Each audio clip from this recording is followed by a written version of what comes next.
Welcome back to new quantum classes. Myself Sanjay Kumar, chemistry expert. Today I bring a 17 group of modern chemistry. ठीक है. Second group of modern chemistry also known as a halogen family because it contains fluorine, chlorine, bromine, iodine halogens. These are halogens and these are second most group of the modern periodic table.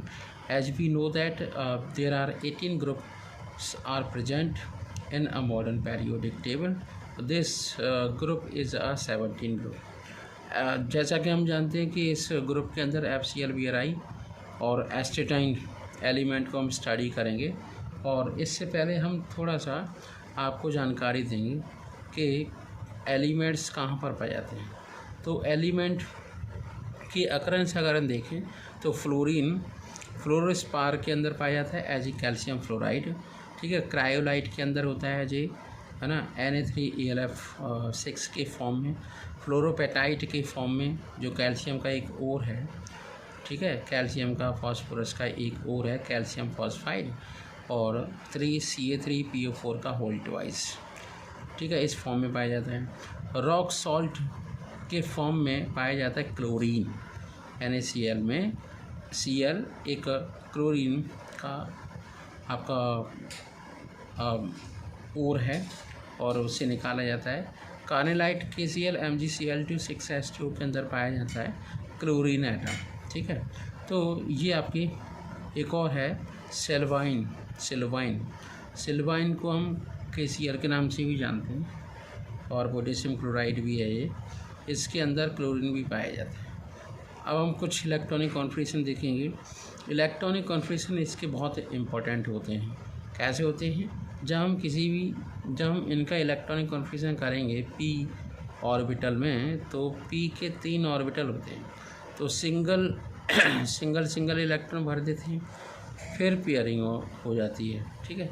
Last जो आपके orbital है ये unpaired electron रहता है। तो मतलब इसके अगर एटम्स की बात करें तो ये आपके अभी F2Cl2Br2I2 ये सारे के सारे कैसे होते हैं? ये सारे के सारे डायामैग्नेटिक होते हैं। ठीक है. अब बात करते हैं फिजिकल प्रॉपर्टीज़ की। ठीक है. तो फिजिकल प्रॉपर्टीज़ में क्या है कि कोवलेंट अगर रेडियस देखते हैं, चाहे फ्लोरीन हो, क्लोरीन हो, ब्रोमीन, आयोडीन हो, up to down atomic radius increase हो रही है। अब up to down atomic radius इसलिए इंक्रीज हो रही है कि नंबर ऑफ़ सेल्स इंक्रीज होती चली जा रही हैं। अब जैसे ये मैं आपको ऐसे समझा सकता हूँ कि जैसे मान लीजिए आपका फ्लोरीन है। ठीक है. तो फ्लोरीन के अंदर 2,7 शेल हैं। ठीक है. क्लोरीन के अंदर आपका 2,8,73 शेल हैं। तो नंबर ऑफ सेल इंक्रीज होती चली जा रही हैं। ठीक है. ये सबसे बड़ी बात है। ठीक है. अगर हम Br की बात करें तो वहाँ पर 4 शेल हो जाएंगे। ठीक है. पक्की 4 शेल हो जाएंगे, क्योंकि उसका इलेक्ट्रॉनिक कॉन्फिगरेशन आप जानते हो। Ar मतलब 3 शेल, और फिर 4s2, 3d10 और 4p5 हो जाएगा। तो ये आपका 4th शेल आ गई। तो नंबर ऑफ सेल्स हमें कैसे पता लग जाती है? इसी से पता, टोटल नंबर ऑफ सेल्स।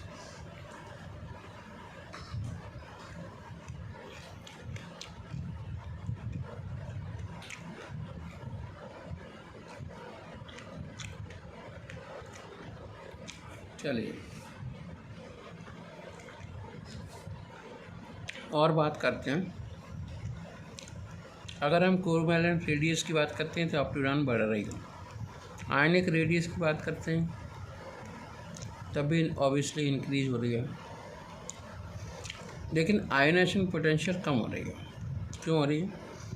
जैसे जैसे सेल का साइज इंक्रीज हो, ये आपका न्यूक्लियस है, ये first shell, second shell, third shell, fourth shell, 5 shell मान लीजिए। अब इलेक्ट्रॉन यहाँ पर है, तो न्यूक्लियस से लेकर के यहाँ तक की डिस्टेंस इंक्रीज हो रही है। यहाँ कम इन थी, यहाँ और बढ़ गई, यहाँ और बढ़ गई।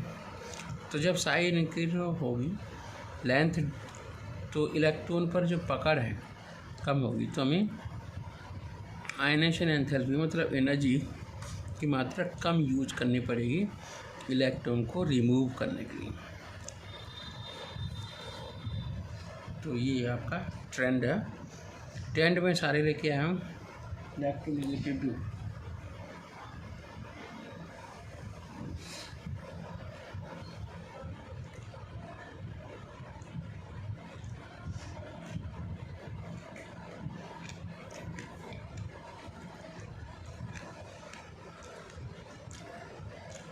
एक और देखते हैं इलेक्ट्रोनेगेटिविटी का नेचर। फ्लोरीन पूरी पेरियोडिक टेबल सबसे ज़्यादा इलेक्ट्रोनेगेटिव। किसी भी एलिमेंट की इलेक्ट्रोनेगेटिविटी इस बात के ऊपर डिपेंड करती है किसी पर्टिकुलर मॉलिक्यूल में वो एटम कितनी ताकत से अपनी ओर इलेक्ट्रॉन अट्रैक्ट कर रहा है। तो fluorine is most electronegative atom of the modern periodic table. अगर हम गेन की बात करें, फ्लोरीन की साइज बड़ी है तो उस पर नेगेटिव चार्ज अच्छे से बेयर हो जाएगा। फ्लोरीन साइज में छोटा है, ज़्यादा इलेक्ट्रोनेगेटिविटी है। तो इलेक्ट्रॉन जैसे ही आएगा, मतलब ये हुआ जो साइज में छोटा है उस पर इलेक्ट्रॉन जाएंगे तो इलेक्ट्रॉन का रिपल्शन ज़्यादा है। वो ऑलरेडी 7 इलेक्ट्रॉन हैं इनके आउटर मोस्ट ऑर्बिट में, तो इनका सीक्वेंस चेंज हो जाएगा इलेक्ट्रॉन गेन एंथैल्पी का। क्लोरीन ज़्यादा अच्छा गेन एंथैल्पी शो करता है comparison to fluorine, comparison to bromine, comparison to iodine. अगर हम फिजिकल स्टेट की बात करें तो FCl-Bri में फ्लोरीन और क्लोरीन ये गैस है और आपका ब्रोमीन लिक्विड है, बाकी ये सॉलिड्स हैं। अगर हम कलर की बात करें तो fluorine light yellow, chlorine gas greenish है, ये आपका रेडिश ब्राउन है, येलो है और ब्राउन है। चलिए हम डेंसिटी की बात करते हैं। तो डेंसिटी में क्या हो रहा था, डेंसिटी में FCl-Bri, मतलब साइज बड़ी हो रही है। ठीक है, साइज बड़ी हो रही है। जब साइज इंक्रीज होगी तो ऑब्वियस है वॉल्यूम इंक्रीज होगा, वॉल्यूम इंक्रीज होगा तो डेंसिटी इंक्रीज होगा। तो डेंसिटी आप देख रहे हो friends up to down increase हो रही है। एज वी नो दैट कि PGT का एग्ज़ाम ख़त्म हो गया है, तो अब हम कंसंट्रेट करेंगे गेट के लिए। गेट एग्जामिनेशन के आ गए फॉर्म, गेट के लिए हम फाइट करेंगे और नेट के लिए फ़ाइट करेंगे और GIC इंटर कॉलेज में केमिस्ट्री के PGT के लिए। तो डायरेक्शन वही है, सिलेक्शन रास्ता बदल गया है तो उस रास्ते पे चलते हैं। और आपसे कहना चाहूँगा वीडियो को देखें और लाइक करें, शेयर करें, बेल आइकन दबाना ना भूलें। किन्हीं कारणों से वीडियो नहीं बन पाए थे अभी। मेल्टिंग पॉइंट अगर हम देखें तो F2Cl2Br2, हाँ तो ये देखो मेल्टिंग पॉइंट देखो तो फ्लोरीन, क्लोरीन, ब्रोमीन, आयोडीन इस टाइप से होगा। ठीक है, और अगर हम बॉइलिंग पॉइंट देखते हैं तो F2Cl2Br2I2 up to down increase हो रहा है। बॉन्ड लेंथ भी इंक्रीज होती है, वो तो मैंने आपको अभी समझाई दिया बॉन्ड की लेंथ। बॉन्ड डिसोसिएशन एंथैल्पी में अंतर पड़ता है। क्लोरीन की बॉन्ड डिसोसिएशन एंथैल्पी ज़्यादा है comparison to fluorine, comparison to Br2, comparison to iodine. ठीक है, तो magnitude of van der Waals forces हैं attraction which depend upon the mixture molecular size. मतलब वंडरवाल फोर्स डिसाइड करेंगे कि मॉलिक्यूलर साइज क्या होगा। ठीक है, थोड़ा सा और देखते हैं। हम ये देखते हैं इलेक्ट्रॉनिक कॉन्फिगरेशन को समझते हुए कि NaCl में तो आयनिक बॉन्ड होता है, KCl में आयनिक बॉन्ड होता है। ठीक है, और आपका CaCl2 में आयनिक बॉन्ड होता है, SrBr2 में आयनिक बॉन्ड होता है, Al फ्लोरीन एल्यूमिनियम ट्राईफ्लोराइड में कोवलेंट बॉन्ड होता है, बिस्मथ फ्लोराइड है, टिन फ्लोराइड है। तो कोवलेंट बॉन्ड अगर हम देखते हैं, जो आयनिक बॉन्ड वाले थे, AlCl3 में कोवलेंट बॉन्ड, कार्बन टेट्राक्लोराइड में कोवलेंट बॉन्ड होता है, बिस्मथ क्लोराइड में कोवलेंट बॉन्ड्स होते हैं, और एंटीमोनी ट्राईक्लोराइड में कोवलेंट बॉन्ड होते हैं। अगर हम ऑक्सीडेशन स्टेट की बात करें तो यहाँ पर ग्राउंड स्टेट में ऑक्सीडेशन स्टेट केवल 1 दिखेगी। अगर हम एक्साइटेड कर दें तो एक और ज़्यादा, फर्स्ट ऑक्सीडेशन स्टेट हो जाएगी, सेकंड एक्साइटेड स्टेट हो जाएगी, और 7। अगर हम थर्ड एक्साइटेड स्टेट को देखें तो उसमें 7 ऑक्सीडेशन स्टेट होगी, यहाँ पे 5 होगी। ठीक है, सही।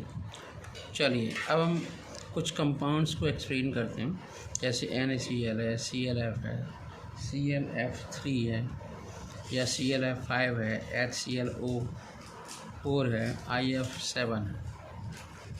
तो इससे आपका ऑक्सीडेशन स्टेट अलग रहेगा। NaCl में -1, ClF में +1, ClF3 में +3, ClF5 में +5, HClO4 में +7 होगी ऑक्सीडेशन स्टेट। तो ये ऑक्सीडेशन स्टेट की कंडीशन है। ठीक है, तो ये आपकी ऑक्सीडेशन स्टेट चल रही है। इसके बाद हम बात करते हैं CH3COO, इसका नेगेटिव चार्ज है। ठीक है, अब हम ऑक्सीडाइजिंग पावर की बात करते हैं। तो फ्लोरीन ज़्यादा ऑक्सीडाइजिंग पावर शो करेगा फिर comparison to chlorine, comparison to bromine, comparison to iodine, और रिड्यूसिंग करेक्टर आपका आयोडीन ज़्यादा शो करेगा। आयोडीन, ब्रोमीन, आयोडीन ये रिड्यूसिंग करेक्टर है। कुछ कंपाउंड को बनाने के केमिकल रिएक्शन हैं, जैसे फ्लोरीन को वाटर के साथ रिएक्शन करोगे तो हाइड्रोजन फ्लोराइड बन जाएगा। ठीक है, क्लोरीन को वाटर के साथ रिएक्शन करोगे तो हाइड्रोजन क्लोराइड बन जाएगा। क्लोरीन को वाटर के साथ रिएक्शन करोगे तो हाइड्रोजन क्लोराइड बन जाएगा। Br2 को H2O के साथ रिएक्शन करोगे तो बनेगा हाइड्रोजन ब्रोमाइड। ठीक है, और एक और कंपाउंड बनेगा HBrO4, इसे बोलते हैं हाइड्रोजन हाइपोब्रोमाइड। ठीक है, तो H2 और F2 आपस में रिएक्ट करेंगे तो हाइड्रोजन फ्लोराइड बनेगा। ऐसे Cl2H2 करेंगे तो बनेगा। HF के अंदर हाइड्रोजन बॉन्ड होता है, HF के अंदर हाइड्रोजन बॉन्ड होता है, तो thermal stability up to down decrease होती है। मतलब हाइड्रोजन फ्लोराइड की थर्मल स्टेबिलिटी ज़्यादा होगी comparison to hydrogen chloride, comparison to hydrogen bromide, comparison to hydrogen iodide. Reducing nature देखें तो अप टू डाउन बढ़ती चली जाती है। एसिडिक नेचर भी अप टू डाउन इंक्रीज होती है, एसिडिक नेचर। तो एसिडिक नेचर को तो हम जानते हैं कि वो हमेशा इंक्रीज होती चली जाती है।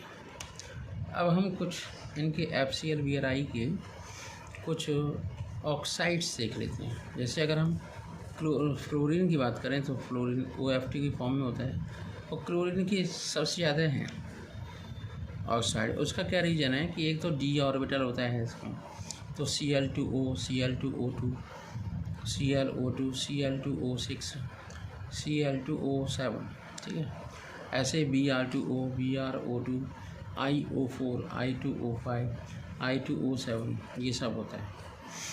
और जैसे आपका OCl2 की बात करें तो उसमें बॉन्ड एंगल 10, 11, 12 का होगा, 118 का होगा, 119 का होगा। ये आपके एंगल भी चेंज होते चले जाते हैं। फिर अगर हम और भी देखें, जैसे हाइड्रोजन हाइपोफ्लोराइड है ना, हाइड्रोजन हाइपोक्लोराइड है, क्लोराइड है, हाइड्रोजन क्लोराइड है, हाइड्रोजन क्लोरेट है, ठीक है, हाइड्रोजन टेट्राक्लोरेट है। तो ये आपकी हाइपोक्लोरस एसिड है ना, हेलस एसिड हैं और हेलिक एसिड हैं और पर हेलिक एसिड्स हैं, ठीक है। तो ये इनके कुछ स्ट्रक्चर्स हैं, ClOH और C डबल बॉन्ड OH और Cl2 नहीं ClO2 और सिंगल बॉन्ड OH। तो ये सारे के सारे मोनोबेसिक है, ठीक है। एसिडिटी इनकी HClO की ज़्यादा है, HBrO की कंपैरिजन में HIO की कंपैरिजन। साइज बढ़ेगी तो इनकी एसिडिक या इलेक्ट्रोनेगेटिविटी, एसिडिक इलेक्ट्रोनेगेटिविटी डिक्रीज हो रही है। ऐसे करके एसिडिटी की बात करें तो HClO4 ज़्यादा एसिडिक है comparison to HClO3 comparison to HClO2, ठीक है। तो कोवलेंट अगर हम कंपाउंड्स की बात करें, जैसे SnCl4 कोवलेंट है SnCl2 की कंपैरिजन में, PCl4 कोवलेंट ज़्यादा है PCl2 की कंपैरिजन में, और SbCl5 ज़्यादा कोवलेंट है। तो compounds of a metal ion in higher oxidation state are expected to be more covalent than. Now we have to discuss about interhalogen compounds. ये इंटरहैलोजन कंपाउंड्स क्या हैं कि जो आपके FCl Bri के एलिमेंट हैं वो ही आपस में रिएक्ट करके कोई कंपाउंड बना लें, ठीक है। जैसे ये 4 टाइप होते हैं, XY type, XY3 type, XY5 type, XY7 type. तो उसमें ClF3 है ना, ClF5, BrF, BrCl, BrF3, BrF5 पाए जाते हैं, ICl, IBr, IF, ICl3, IF3, IF5 और IF7 ये पाए जाते हैं, ठीक है। तो ये इन्हें कम बनाने के भी कुछ मेथड हैं, जैसे Cl2 को F2 के साथ रिएक्शन करोगे तो 2HF बनेगा, Cl2 को F2 के साथ रिएक्शन करोगे तो ClF3 बन जाएगा। तो ये आपके बनाने की मेथड है। I2 और Cl2 आपस में रिएक्शन करेगा तो ICl बनेगा, Br2 F2 के साथ रिएक्शन करेगा तो BrF5, Br2 F2 के साथ रिएक्शन करेगा तो BrF3 के साथ, ठीक है। इनके यूजेस ये हैं कि जितने भी इंटरहैलोजन कंपाउंड है वो एज ए सॉल्वेंट यूज होते हैं, नॉन एक्वस सॉल्वेंट की तरह यूज होते हैं सारे के सारे, ठीक है। और अगर हम शेप की बात करें तो ClF3 sp3d होता है और T शेप होता है। तो ClF3 को हम एक्सप्लेन करते हैं।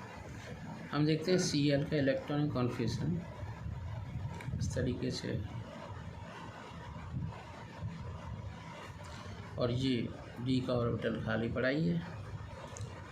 तो एक ऑर्बिटल ये है, एक ये है, एक ये है, 3 ये है, ठीक है।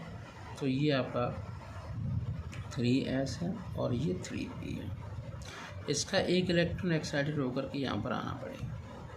जब जैसे ही एक्साइटेड होगा तो इनके पास अब ऑर्बिटल की संख्या हो जाएगी, अनपेयर्ड इलेक्ट्रॉन की संख्या है ना, कितनी हो गई, 3 हो गई, fluorine fluorine fluorine, 2 lone pair. तो उन 2 लोन पेयर को इस तरीके से आप दिखा दो, लोन पेयर यहाँ पे एक फ्लोरीन दिखा दो, एक फ्लोरीन यहाँ दिखा दो, एक डायरेक्ट यहाँ दिखा दो, तो कैसी शेप हो गई, टी शेप हो गई। किसी की बात माननी नहीं है, करके देखना है। ये हो गया आपका टी शेप, ठीक है। एक और देखते हैं, BrF5 को हम इस तरीके से समझते हैं कि सेंटर में वही आपका Br ले लिया, एक लोन पेयर रहने दिया, बाकी का एक्साइटेड करा दिया, इलेक्ट्रॉन यहाँ पे आ गए। तो अगर हम यहाँ देखें तो sp3 है यहाँ पे 1 2 3 4 5 5 फ्लोरीन लगा दो सब पे। तो हाइब्रिडाइजेशन तो हो गई sp3d2, ठीक है। शेप हो जाएगा स्क्वायर पिरामिडल, ये आपका रहेगा स्क्वायर पिरामिडल। ओके, तो बनाना कैसे है ये देखो। स्क्वायर बना लो, ये BR सेंटर में, हर जगह फ्लोरीन, ठीक है। ये आपका फ्लोरीन ऐसे इन्हें बनाना है। चलिए, तो ये आपके इंटर हैलोजन कंपाउंड्स हैं। इसके बाद सीडो हैलाइड्स होते हैं, जैसे आपका साइनाइड माइनस है, सीडो हैलाइड है, SCl माइनस है। साइनाइड होते हैं OCl minus. Pseudo halogen molecules में जैसे साइनोजन CN2, थायोसाइनोजन, ऑक्सीजन, तो ये आपका MnO2 के साथ हाइड्रोजन क्लोराइड की रिएक्शन होती है तो MnCl2Cl2 बनता है। कुछ रिएक्शंस हैं जिससे इम्पोर्टेंट कंपाउंड्स बनाए जाते हैं, ठीक है। तो ये थोड़ा सा आगे की ओर बढ़ते हैं। अब हम बात करते हैं इनके फ़ायदे के कंपाउंड की, कि इनसे कौन कौन से हम कंपाउंड बना पा रहे हैं, ठीक है। तो वो कंपाउंड्स इस तरीके से हैं कि टर्पेंटाइन अगर हमें बनानी है ना, तो टर्पेंटाइन का ये फार्मूला है और उससे कार्बन बनना है और हाइड्रोक्लोरिक एसिड बनना है। फॉस्जीन गैस भी बन जाती है, CO और Cl2 के साथ रिएक्शन करते हैं तो फॉस्जीन गैस। ये आपकी मस्टर्ड गैस है। मस्टर्ड गैस, इनकी बड़े बड़े फॉर्मूले, इन्हें याद करना पड़ेगा, इसकी कोई ट्रिक नहीं होती। तो आपका CaOCl2, CaO का होल ट्वाइस, CaOH का होल ट्वाइस, Cl2 के साथ रिएक्शन करेगा तो आपका ब्लीचिंग पाउडर आएगा। ये PGT में आया था। तो सोडियम हाइड्रोक्साइड और NaOH रिएक्शन करेगा। जैसे NaOH की मात्रा ज़्यादा होगी तो NaCl बनेगा, और नॉर्मल रिएक्शन होगा तो NaClO बनेगा, ठीक है। फ्लोरीन तो अगर हम देखें तो फ्लोरीन इंसेक्टिसाइड्स में यूज होता है, रेफ्रिजरेंट में यूज होता है एज ए फ्रीऑन। टेफ्लॉन भी यूज होता है जो इंसुलेटिंग प्लास्टिक की तरह है, ठीक है। मटेरियल जैसे इलेक्ट्रिकल केबल बनाई जाती है, इनसे NaAlF6 की बात करें तो ये कंडक्टिविटी को इंक्रीज कर देता है। Cl2 का यूटिलाइजेशन आप जानते हो ब्लीचिंग पाउडर को बनाने में, टीयर गैस बनाने में, मस्टर्ड गैस बनाने में, है ना, कॉटन फैब्रिक, पेपर इंडस्ट्री, तो ये आपके ढेर सारे कंपाउंड्स यूटिलाइजेशन किए जाते हैं। आयोडीन एंटीसेप्टिक की तरह करता है। टिंचर आयोडीन यूज होती है, टिंचर आयोडीन, आयोडोफोन। अगर हम हाइड्रोजन क्लोरीन की बात करें तो हाइड्रोजन क्लोराइड आपस में रिएक्ट करके हाइड्रोजन क्लोराइड बनाते हैं। ये NaCl की साथ रिएक्शन करके उनकी सल्फेट बनाते हैं, NaHSO4 की साथ रिएक्शन करके उनकी सल्फेट बनाते हैं। हाइड्रोजन गैस पंजेंट स्मेलिंग वाली होती है और सूखी होती है, अलग से गीली नहीं होती, सूखी होती है, ठीक है। अब हम थोड़ा सा पढ़ेंगे इनर्ट गैसेस। उन्हें पढ़ने से पहले सबसे पहले मैं थोड़ा सा एक्सप्लेन कर दूँ अबाउट P ब्लॉक एलिमेंट।